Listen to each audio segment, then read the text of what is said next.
प्रकाश संश्लेषण की अद्भुत प्रक्रिया।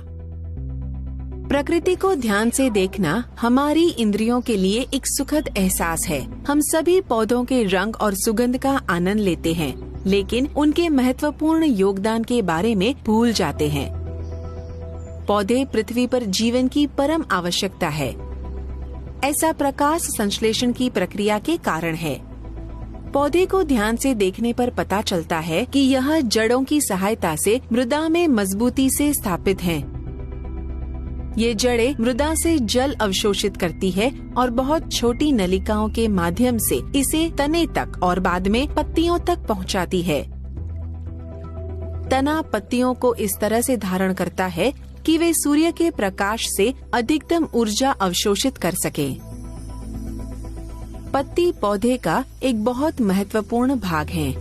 प्रकाश संश्लेषण, भोजन और ऑक्सीजन का बुनियादी प्रदाता पत्ती में संपन्न होता है। पत्ती एक सपाट पतले पर्णफलक की बनी होती है, जो पर्णवृंत द्वारा तने से जुड़ी होती है। चपटा पर्णफलक सूर्य के प्रकाश को प्रग्रहण करने के लिए बड़ा पृष्ठ क्षेत्रफल प्रदान करता है। पत्ती की अनुप्रस्थ काट कोशिकाओं की ऊपरी एवं निचली परतों को दर्शाती है, जो सपाट और अनियमित होती हैं। ऊपरी परत के नीचे आपस में कसकर बंधी कोशिकाओं की परत होती है। इन कोशिकाओं में हरित लवक कहलाने वाले विशेष कोशिकांग होते हैं। हरित लवक में क्लोरोफिल वणक होता है, जो पत्ती को हरा रंग प्रदान करते हैं। अगली परत में बड़े आकाश क्षेत्रों वाली शिथिल रूप से व्यवस्थित कोशिकाएं होती है। अनुप्रस्थ काट नलिकाओं को भी दर्शाती है, जो पत्तियों में अवशोषित जल का परिवहन करने के लिए विशिष्ट है। निचली परत में अनेक छिद्र होते हैं, जो रंध्र कहलाते हैं। प्रत्येक रंध्र 2 रक्षक कोशिकाओं से घिरा होता है, जो रंध्रों के खुलने और बंद होने को नियंत्रित करती है। पत्ती इन रंध्रों के माध्यम से वातावरण से कार्बन डाइऑक्साइड अवशोषित करती है, जो बाद में आकाश क्षेत्र से होकर क्लोरोफिल युक्त कोशिकाओं में प्रवेश करती है। इसे अंत में हरित लवक में अवशोषित कर लिया जाता है। जल और कार्बन डाइऑक्साइड अणु दोनों अंत में हरित लवक द्वारा अवशोषित कर लिए जाते हैं।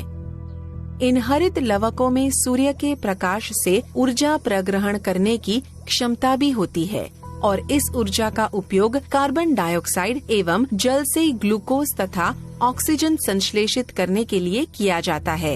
ये ऑक्सीजन और ग्लूकोज अणु हरित लवक के बाहर विसरित हो जाते हैं। पौधे की वृद्धि में सहायता करने के लिए ग्लूकोज पौधे के सभी भागों में दूसरी विशिष्ट नलिकाओं द्वारा ले जाया जाता है। इन आकाश क्षेत्रों में उपस्थित ऑक्सीजन रंध्रों द्वारा बाहर विसरित हो जाती है।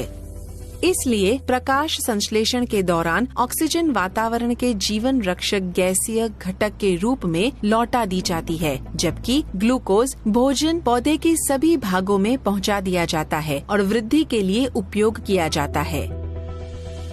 संक्षेप में, हरे पौधे अपने भोजन को प्रकाश संश्लेषण की प्रक्रिया द्वारा स्वयं तैयार कर सकते हैं। पौधे जड़ों की सहायता से मृदा में स्थिर रहते हैं। ये जड़ें जल अवशोषित करती है और विशिष्ट नलिकाओं के माध्यम से इसे पत्तियों में भेज देती है। निचली परत में रंध्र कहलाने वाले अनेक छिद्र होते हैं। पत्ती इन रंध्रों के माध्यम से वातावरण से कार्बन डाइऑक्साइड अवशोषित करती है। जल और कार्बन डाइऑक्साइड अणु दोनों अंत में हरित लवक द्वारा अवशोषित कर लिए जाते हैं, जहां वे क्लोरोफिल और सूर्य के प्रकाश की उपस्थिति में ग्लूकोज का संश्लेषण करते हैं और ऑक्सीजन मुक्त करते हैं। ऑक्सीजन रंध्र के माध्यम से बाहर विसरित हो जाती है। पौधे की वृद्धि में सहायता करने के लिए ग्लूकोज पौधे के सभी भागों में दूसरी विशिष्ट नलिकाओं द्वारा ले जाया जाता है।